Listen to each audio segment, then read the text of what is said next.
I can call this another Animal Crossing video essay all I want, but really it's just an excuse for me to be a nasty little complainer and talk for 30 minutes, but isn't that every video essay? Isn't that all we do here? You know, what even is life without a dream to chase and an imperfect world to fix? What is the sun without a sea to fall into? What is God without the devil? I don't know the answer to any of that, but I do play the Nintendo Switch game Animal Crossing New Horizons, and I do it as my part-time job, which means I've probably spent more time on my island than I have cooking or cleaning or sleeping or loving people. I may not be the most skilled builder or content creator, but by God, I can recognize every noise and name every single villager from memory. It's both a gift and a very deadly, deadly curse, but if The Price is Right ever hosts an Animal Crossing themed episode, you'll see me on an all expenses paid trip to Paris with a guest that includes an all-day breakfast bar, massage, and spa experience. I have heard pretty much every criticism under the sun launched at this game. I spend a lot of my time watching other Animal Crossing video essays because I'm lame and a nerd. These criticisms can range from completely fucking insane to totally valid as a consumer, and also there's those that I like to disagree with to make people I don't like mad.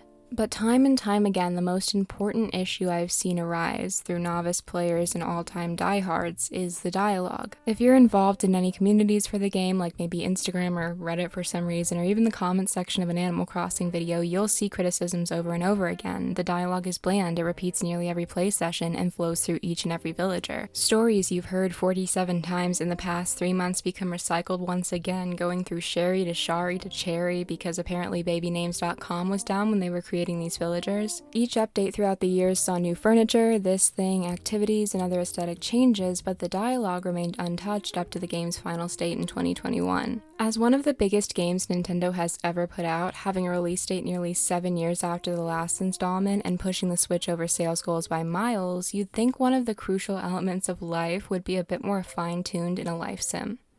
I absolutely believe that the villager interactions in New Horizons needed a firm kick up the ass. I believe that the game's coziness suffered greatly from the lack of attention to this area. However, even as someone who loves to critique this game and the way it was developed, I believe there is far more to this situation than what meets the eye. So sit down, because today we're going to talk about the Animal Crossing New Horizons dialogue, what went wrong, and how it can be fixed. If you're watching this video, I'm going to go ahead and assume that you know quite a bit about the previous Animal Crossing installments and their dialogue, but just in case, here's a refresher and a good old-fashioned history lesson. The first Animal Crossing game for the GameCube saw you arrive in a brand new city at the tender age of Goblin, moving you into a town of fully settled neighbors and business owners. KK Slider comes to you in a dream like Jesus to a nun with some kind messages, and that's all fine and good, but provides little to no context for the fever you're about to be experiencing. But thankfully, on the way to your new home, you find yourself sitting on a bumpy train ride next to Rover, your earliest encounter in the real world, or whatever this is. Well, you know, other than Joan in the back, who unfortunately died on this very train without any friends or family by her side in the slightest. It's really awful what we do to our elders, and we need to look more into senior care. Rover's dialogue, in my opinion, is the perfect introduction to the game that you're about to be playing. It functions incredibly well as a tutorial without being overly direct and dry. It disguises it in a normal conversation, much like you would have with a real overbearing passenger on a train, which, I mean, fuck that, dude, I hate that, but it works here. This negates a lot of the aspects of tutorials that make people frustrated, and it also provides a great sense of the game's core functions. You're new in town, you don't know shit, and everybody is going to absolutely ream you for it. He's pleasant, about as pleasant as someone with horrifying, staring, piercing eyes can be, but he's also snarky. He asks you to sit down. In this area, you're given your first prompt to answer in the game. You can either be kind or you can be a little bit of a bitch. Either way, he's gonna sit down and you're gonna have to fucking deal with it. Rover immediately jokes about you being a psycho, laughs at your misfortune, rightfully so honestly, but I did not get on this train purposefully. This is not a me problem. If anything, it's my little freak's parents causing me to be alone with grown adults on a train and live on my own, so step right off me and pull back, buddy. His dialogue is real, it's sarcastic, and the flow is incredibly natural, especially for a game of its time. Rover may poke at you, but he is also willing to help and assures the character before the next scene starts. Everything feels wrapped up, and if you were a little emo asshole, you also had the option of being rude back to him. As you can probably tell by the tone of my voice, that was a great option for me, and it really made me feel at home when I was recording the footage for this. Dialogue options for the player to respond with varied to match different personalities. Put a pin in that, will you? We'll come back to it. Once you arrive in your town that you get to name yourself, you get off your cushy train to find a man excited to break your back in the workforce and provide you with a sick deal on a home. And that man, the myth, the legend, is Tom Nook. Tom is quite often hailed as the villain of the series, and while I agree, he's a very fresh perspective on a series mascot. He's fun to make fun of, and he's got a clear, needed place in his world. Tom Nook in general has got to be one of the best written characters in the game. His personality is built almost instantly when he runs up to you initially, bombarding you with a snappy but middle-aged speaking tone and energy. Which is what I'm starting to feel like I have going on fucking Twitter now. What are you people talking about? What is Idgeball? The way he speaks with tags, pauses, and fast-paced paragraphs helps you to pull him apart from the other minor characters as the main figure of the game, and gives you a steady starting point. He is also an asshole, so. As the forefront of your game, he is very separate from the player. He's older, he's worn out and run down, and the way he communicates cements that. He has no pep, he has nothing to give you or offer you other than a realistic job. He immediately starts commenting on everything you do, your clothes, your work ethic, your home, your letter writing. It all stems from this disapproving but not downright deplorable character. You don't like him, he's not likable, you're not supposed to like him. It provides a great jumping off point to strive to be more independent. The more that you dislike an authority figure, the harder you will work to undermine them, to figure things out on your own. When you step off the train to find him laughing at you, you aren't given a nice answer option in the prompt at all. The game doesn't allow you to be walked all over, and you get to react realistically. Tom sees that you have not a penny to your name, much like everybody in the US currently, and offers you a job to let you pay off your new shack. You receive a lovely little mini-game to play where you deliver things, meet your villagers and all that, yada yada, but this isn't about that, this is about dialogue, so we're moving on. Once you've served your time at Nook Penitentiary, you get to meet your villagers. The villager dialogue is the main talking point for most people referring to older Animal Crossing's writing, and for good reason. The way your neighbors speak to you makes a massive difference in the overall tone of the game.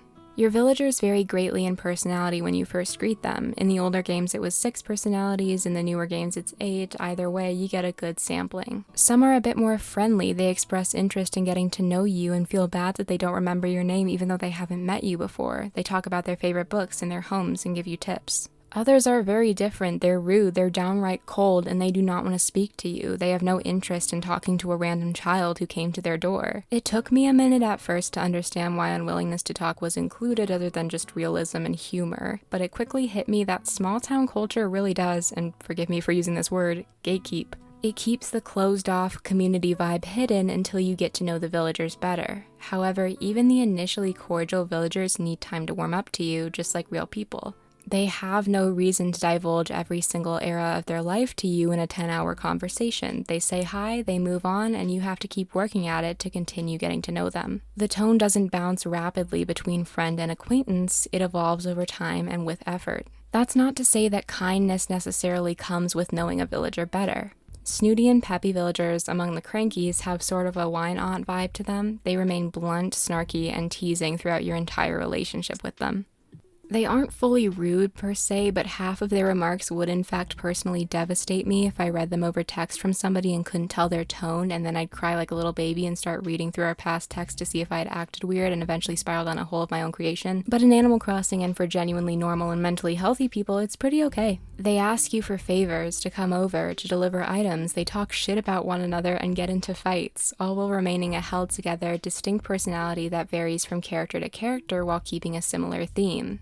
Two Snooties aren't exactly alike, they may have different hobbies, they may give you different strings of dialogue, they may just act different in general. But that bitterness is what makes them feel so real and keeps you coming back to the game, because you feel like you want to get through that wall. Anyway, although I weep for the poetry of being called a little diaper baby by an orange cat, the dialogue was not only a poorly worded call-out post. These villagers, in a really interesting writing style, also showed real care, provided compliments and tips for creating a more beautiful town, showed genuine appreciation for your hard work, and invited you to get to know them. The realistic dialogue of Animal Crossing doesn't work unless you can eventually form a bond with these villagers. You need an end goal. Even our own internal dialogue as a person can switch rapidly from kind to unkind. Friends who truly care about you don't agree and praise your every action.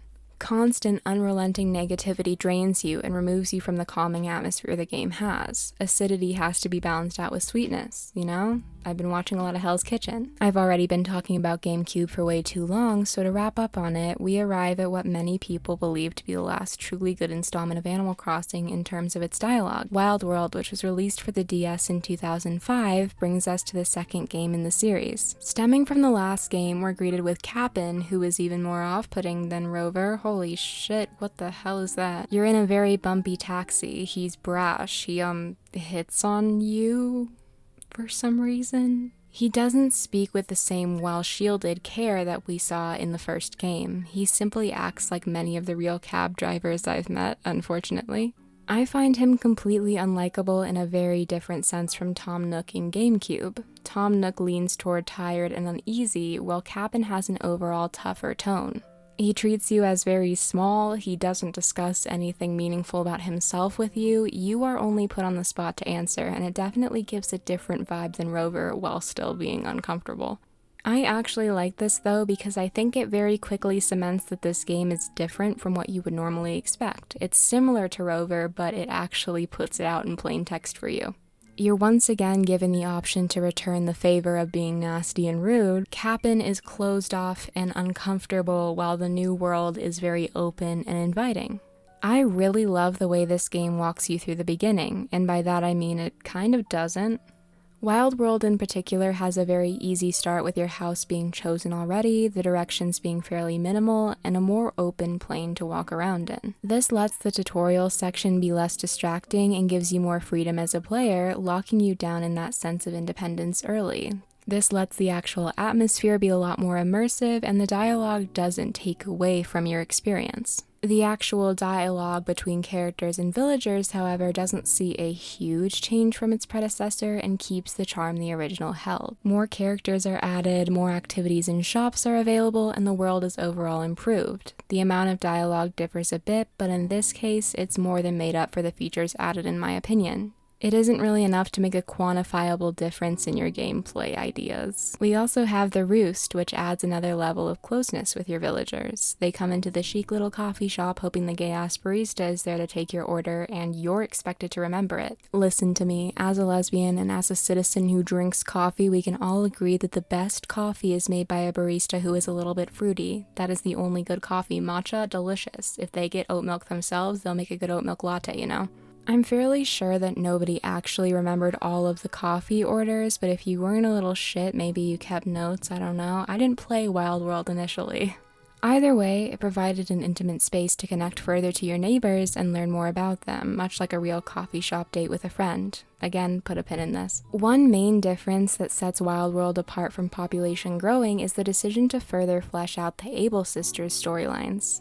I really want to touch on these guys here due to the fact that they are so different from any other Animal Crossing NPCs, and that requires a unique approach to writing them. Mabel and Sable, who are working away in their shop the moment you arrive in town, are two hedgehog sisters running the tailor's shop.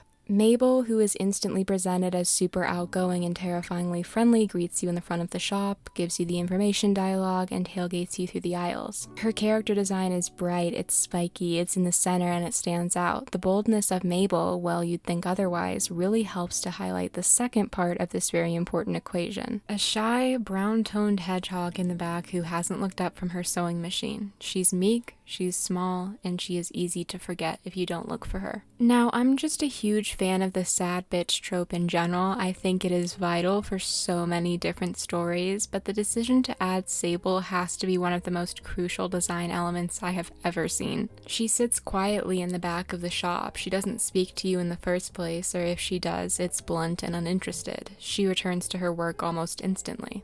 She has no outward peppy draw like Mabel does, no customer service attitude or friendly tone, even though that is a disease and I wish you all the best. I hope you don't have to talk to a customer in a cheery, peppy voice today. Maybe you'll come back the next day and try again, give it another shot, and still nothing.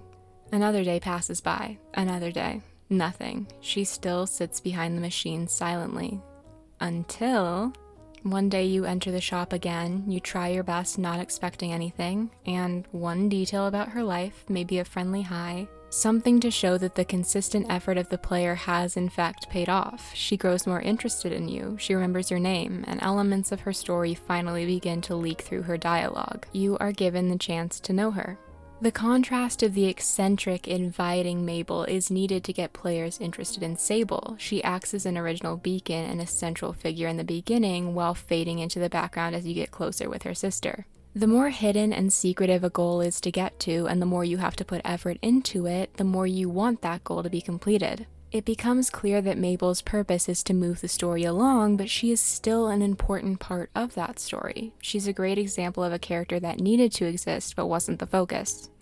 Sable shares tidbits about the death of her mother for some reason. That was a really good story point, but goddamn, holy shit, are you guys okay? Are you doing alright? Is this Disney? She also shares about how the shop was founded and their little fucker of a sister who ran off when they needed her most. I am a label hater through and through. She was the villain the whole time. She is a true villain. Stop giving her attention. I am begging you. I need her to fade away into the background. I hate this woman. She is a monster. The player is allowed to unlock the pieces of Sable's puzzle day by day, and the effort needed helps you feel like you have earned that respect. You have taken your time to get to know somebody and entered into their life slowly. They have allowed you in. She trusts you enough to share, and you want to know her enough to have that trust. It's such a rewarding way to discover a story, and Nintendo does it absolutely perfectly here. It adds depth to the world that you have entered into, and it helps you imagine a version of the town without you in it. The world doesn't start and begin with you, and that really helps to cement it as realistic. You may be the main character in your eyes, but Sable's life reminds you that you are simply another neighbor to everybody else. You took the time to push past the original outlined places and found the real edge. City Folk on the Wii and New Leaf on the 3DS are when many placed down the marker that the dialogue began to decline, and while I agree it was very minimal in City Folk, of course, I absolutely believe that it was more noticeable than the transition from GameCube to Wild World, but I think that there's something more behind it, so I'm going to talk about that in a little bit. City Folk was more or less a port of Wild World for the Wii. That was a tongue twister, holy shit. With a few added features in a city. The style of conversation may have seemed a bit more strained and dull, but for the average excited player, I honestly don't think it made a tangible enough difference for me to spend any amount of time on. New Leaf, however, sees the beginning of what I believe ended up happening to New Horizons. New Leaf's introduction has a more surface-level, simplistic way of writing that lacks the initial separation between you and the townsfolk that we saw in the titles that came before it. As usual, you arrive in town, but this time you are instantly named mayor due to a mix-up. You are greeted by a kind, excitable, and eager-to-work Isabelle who acts almost as an assistant to you, and at Isabelle's arrival into the series, we see a big shift. Don't get me wrong here, I love Isabelle, trust me. She has made a very inviting and accessible mascot for Animal Crossing, and I think her cheerful design and general kindness allow the series to excel a lot further, and for an insane amount of furry porn to hit the internet. She has a really kind disposition, she's easy to get to know, and she's really inviting for children. She is designed to be sunshiny, she gives the series a bit of a cleaner edge, she looks great. However, the moment she introduces herself, the initial barrier between you and the residents of the town is broken. You are given a leg up on everything else, and that is quickly shown by the way you're treated. You've become the mayor. You are no longer just some new fuck-ass kid that showed up into town. You are somebody that the townsfolk are supposed to respect, and Isabelle works for you. You now have a responsibility to care for the town and its residents, and Isabelle is ready to help you with anything you need. Her place in the series is to assist you as if she was paid to do it.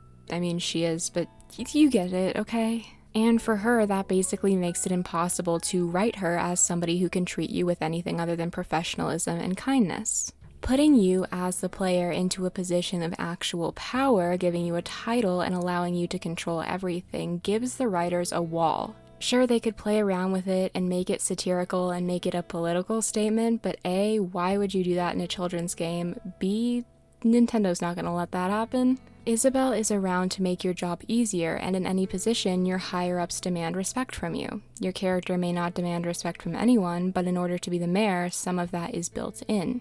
This leaks into the way you're greeted and treated by your villagers. Oh, hi, you're the new mayor? Good luck. Please help our town become more beautiful. You're gonna do a great job. They're there to cheer you on, because in their eyes, you're going to be benefiting from that, or at least that's how I think they were trying to write them. The separation between your character and the world around you in the previous installments revolves around your arrival to the town. You start new, untrusted, and down on your luck. You are not better than anyone else, and the respect that you will eventually somewhat be given has to be earned. In New Leaf, this respect becomes preloaded into the game, and villagers become more open, bearing all their cards to you very quickly. Their trust is predetermined, and they have no reason to grow more intimate with you. Of course, there's still dialogue, and they can still try. You can become close with your villagers, help them out, and learn more about their personalities. There's still plenty of dialogue to go through, the roost requires you to function, and the core elements of the villager-player relationship remain. But the realism and the growth go hand in hand, and the dialogue is allowed to be lighter and easier to digest. It's meant to function this way. It is meant to be a lighter version of the dialogue we had before. The introductions of these new mechanics are fantastic and they're really great for marketing, but it also provides a plot cushion for the dialogue to weaken. Your job is now to build up the town and improve its conditions for the villagers, right? New features in New Leaf allowed you more control over aesthetics. For example, public works projects could be initiated to beautify the town and set it apart from the original simplistic version you arrived at. You could also hack your ROM to be cooler and better than everyone else, and I think that's fantastic because I personally love attention. You gain control in a different way, more control than you've ever had in an Animal Crossing game. You're the mayor after all, and mayors get control. Online social aspects were really refined in New Leaf though, so this does help soften the blow immensely regarding the villager interactions. There were elements of New Leaf that really excelled, but it was at a cost. Thinking about this plot point and this ability to control your surroundings, you can kind of see where I'm going with New Horizons, but it's not the only thing I have to say, so please bear with me. New Horizons begins in a very different way to any other installment. You and two villagers arrive at the same time to a desolate island. The three of you without any homes or materials on you and no previous relationships to use as a jumping off point. Nothing exists before you arrive here. You begin the story. And this isn't necessarily a bad thing, but I think in the case of Animal Crossing, it kind of is. You're instantly named the resident representative for your new island once you set foot on it with absolutely no reasoning, but whatever, I honestly don't give that much of a shit about that. You do what you have to do to move the story forward. Some things can be a little bit precarious. I understand, and I am not totally dissing on the project here, alright? You're gonna see what I'm trying to say, I swear to God. In this installment, however, far more power and responsibilities are handed to you. You are supposed to get to 3 stars, have the famous musician KK Slider come to your island, and build it up into a perfect paradise. You become the only person working toward that goal. It's been assigned to you and nobody else. There is nothing you can do, and you have to get to that point. Every piece of the puzzle relies on you, down to the places where villagers live and how they interact. You make the decisions. You have to talk to them in order for them to have interactions.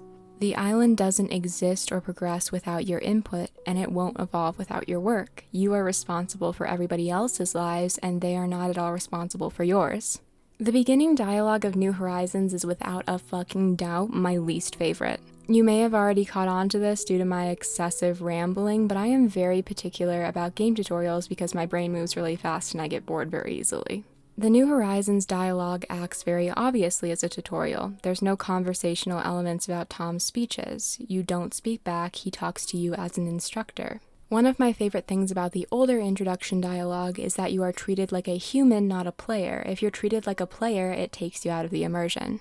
Neighbor characters and player characters are two very different things, and it's easy to get them mixed up in your head, but it's not easy to get them mixed up if you're actually witnessing it. Tom Nook in this game is very, dull compared to his previous counterparts. His speech isn't quick, and he has revived a bit in his youthfulness, which I mean good for him, but the rest of us aren't getting any fucking younger, buddy. He treats you as a client, which of course you are. You're paying for this. You are on your way to a deserted island project, vacation, whatever the fuck. This version of him, this nicer, more clean-cut era of Tom Nook, paired with the fact that you are expected to work and pay off your debts, is an odd choice.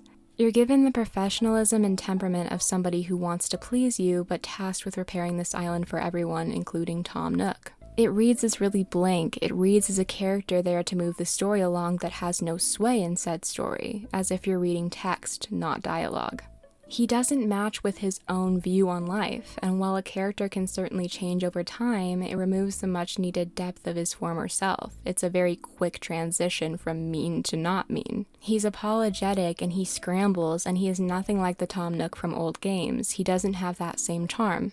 It flatlines with the already godlike privileges as the resident rep, and it brings down the entire picture's saturation as a result. Because of Isabel's place in New Leaf being extremely similar to Tom's in New Horizons, they blend into one distinct fucked up little pile of mush that you can't get any creator juice out of. Tom does nothing to assist you, but he places you in that position by choice. Isabel becomes pretty much obsolete and reduced down to a selling point, and it sucks. As you already know, I believe that Isabel was done extremely dirty in New Leaf, but she was done worse in New Horizons, because this could have been a huge jumping off point for her as a character. She could have been so much more in New Horizons, and yet she's even less. Tom and Isabel could just as easily be replaced with a bulletin board. They were toned down so immensely, and they deserved more. There's so much potential just sitting there. It hurts me because as story characters, they could have had incredible arcs. They could have really become something in this installment, and they just didn't. They lay dormant. But I digress. The main reason most people comment on New Horizons dialogue is the villagers. That's probably what you were here for. Surprise. I don't want to spend too much time discussing the intricate details of the dialogue, especially since this is already going to be long as fuck. But we all know that it's incredibly repetitive, bland, and lacks any personality. Each villager type is reduced down to a few core features, Jock being nonchalant and into exercise, Normals being nice and into reading sometimes, I guess, etc., etc. The second you step foot on this island with two strangers you've never met before that you are apparently no longer equals with, you're opened up to their full scope of dialogue. You get to see every single card they have to play again. But this time it's worse because the deck is even shorter and you can't pull shit from it. There's just no go fishing to do. You can't fish, there's no water, it's empty, somebody drained the pool.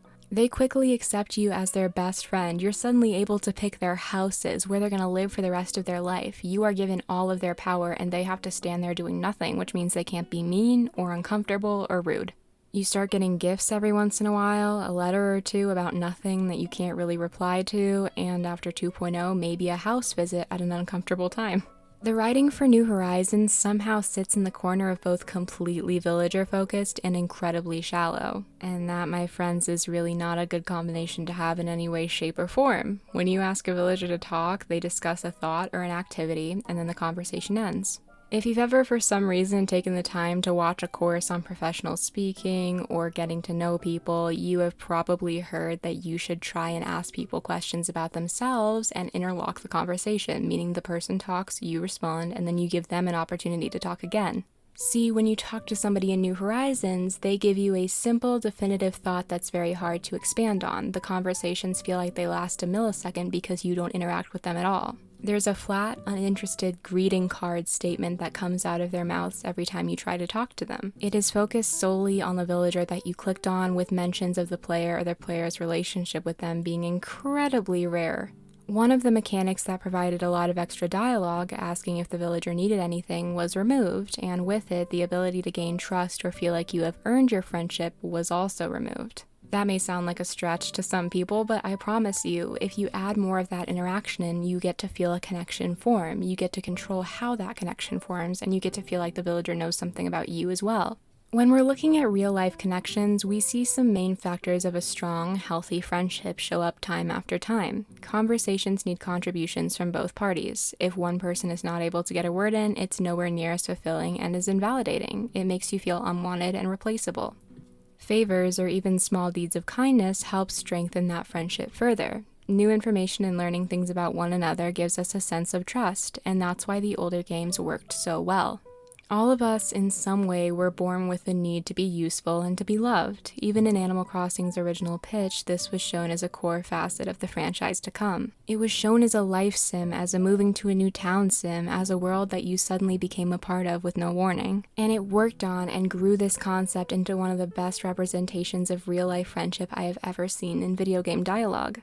It took that need for connection and pasted it to the town, giving faces and lives to characters in a way that you could engage with. You were wanted. You weren't integral to the town's function, and the world would move on without you, but you were nice to have around. You became, albeit very slowly, your own version of a villager. You became a friend. Now listen, I am a huge fan of works that force you to use your imagination or provide a strong base for you to do that on your own terms. It is a fantastic use of writing and storytelling when done well, and some could say that Animal Crossing prompts you to do just that. I mean, I do that in most of my videos, and so do so many other incredible content creators. In fact, one of them helped me out with this video. It's fun, and it's engaging to listen to, and it sparks creativity. However, in projects that use that idea to its full strength, the creators strategically create gaps or pathways for you to fill in and imagine by yourself. They don't force you to build a castle with 2 sticks and a piece of string. Animal Crossing doesn't have writing that inspires you or builds a pathway to create your own ideas. Repetitive dialogue and stereotypical personalities don't often spark anything creative. It has dialogue that is only truly enjoyable if you have that drive to make it enjoyable, and that isn't your job in the realm of being a video game consumer. It's just lazy writing. One of my good friends, Amanda of the Amanda Files fame, who I'm very lucky to be able to reach out to when I am making insane convoluted video essays, uses a lot of this dialogue in extremely creative ways. She's been able to turn a lot of stale writing into something hilarious and fun to watch and engaging, so I asked her about what made the dialogue tick in both older games and new. She said, quote, "It feels like no matter how many new villagers you get, even if it's your first time ever having that villager, we only truly have a small handful of friendships to make before it becomes the same experience in a different package." And it's not like older Animal Crossing games had endless dialogue or that every single villager had their own unique dialogue, but it sure did feel that way. I think there was just so much dialogue and so many unique villager type combos that it resulted in more dialogue options, making strings of recycled lines a lot less common. It had been long enough since the last time you heard it that it felt new, or at least it wasn't so noticeable. It wasn't just the sheer volume of dialogue either. If I'm remembering correctly, villagers would act totally different towards you depending on your friendship level. Many would be shy or even downright cruel at first until you slowly built up what felt like a real relationship with them. Amanda makes a fantastic point here as well. When the repetition of dialogue not only spans one villager's conversations, but every villager of their personality type, not only is it incredibly boring, but it also makes each friendship path seem pre-packaged. And that is already an issue due to the fact that you cannot contribute at all to these interactions. It becomes less of a play function and more of just a repeated action, kind of like grinding for points in a battle sim. If you're new around here, hi, first of all, sorry we met like this. I'm usually much more annoying, and that's saying something. But I also write as my full-time, real, actual job. I love studying what makes a character feel real and how relationships grow in the fictional spaces created for them, and that's sort of what made me want to make this video.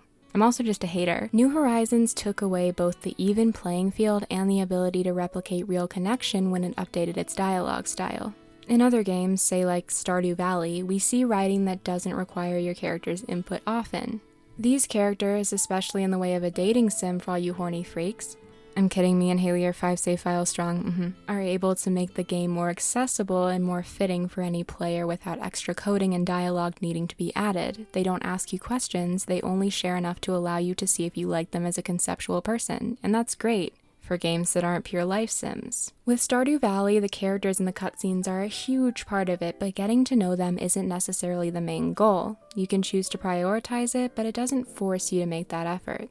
This isn't me ragging on Stardew at all, by the way. It's one of my favorite games of all time, and I have spent more hours on it than I have taken care of myself, but it is a good example here. These characters do, however, have enough dialogue to move their story along. New Horizons villagers are a completely different story. NPCs in most games serve the function of telling you the world's lore, providing you with quests, and divulging your questions about the overall mechanics and the goals within the story.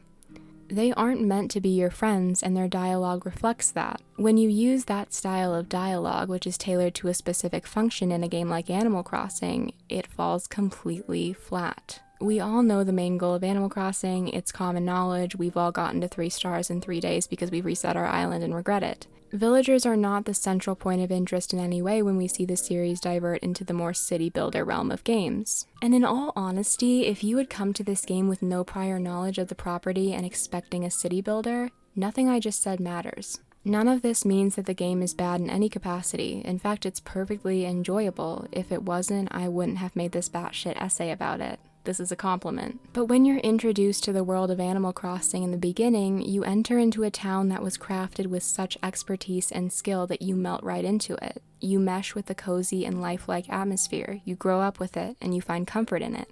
It becomes a part of you, and that's really disappointing when each new installment works to deconstruct the original charm of the first. My thoughts come from a perspective as somebody who has played these games as an adult, and I don't have that nostalgia factor protecting me from seeing anything about it, and that's both a good and bad thing.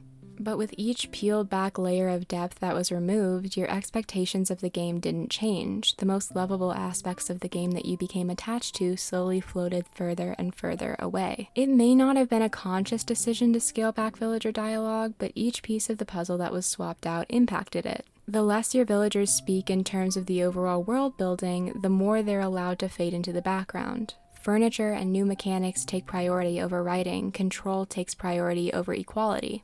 If your villagers serve no purpose in selling the main facets of the game, why focus on anything other than their visual design? Why build up characters in a game with the spotlight on the player? I'm honestly completely sure that none of this was intentional. In fact, I think that it crept in slowly. You know, in an effort to make the series more exciting, it simply gravitated toward a new principle, and that's okay. We all grow and change and evolve, and so does the game industry and consumer needs. I mean, they obviously hit a goldmine with all of the added features, and the game was introduced to more people than ever before when New Horizons was released. That's fantastic, and not all games need to be story-rich. In fact, some of my favorites aren't at all.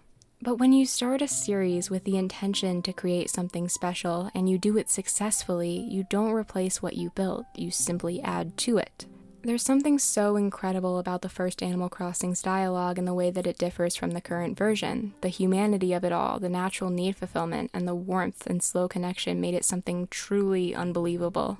I cannot imagine how much time and effort the team behind Population Growing put into it, and although I feel that comparing it to New Horizons in terms of interaction is a lost cause, it's incredible that it exists for us to attempt a comparison. I truly hope that the introduction of a larger audience to the series via New Horizons' insane popularity and social reach will cause Nintendo to look back at what made that old writing style so full of charm, but in all honesty, I don't think they will. The new mechanics are part of what brought that popularity and commercial success to the company, and for good reason, so logically they would continue to focus on improving building tools and graphics in the forefront of the next installment.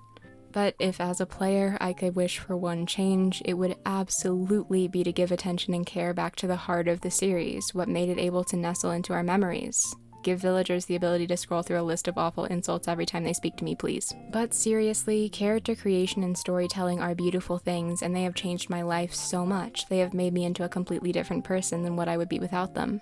There is a beauty that is so distinctive to creating, and I think it is such a charming, incredible experience that everybody should take a moment to just make something or write something or do whatever you want. Just be creative about it. So many underappreciated elements of writing and world building create the atmospheres that are so loved, but they're incredibly easy to miss out on.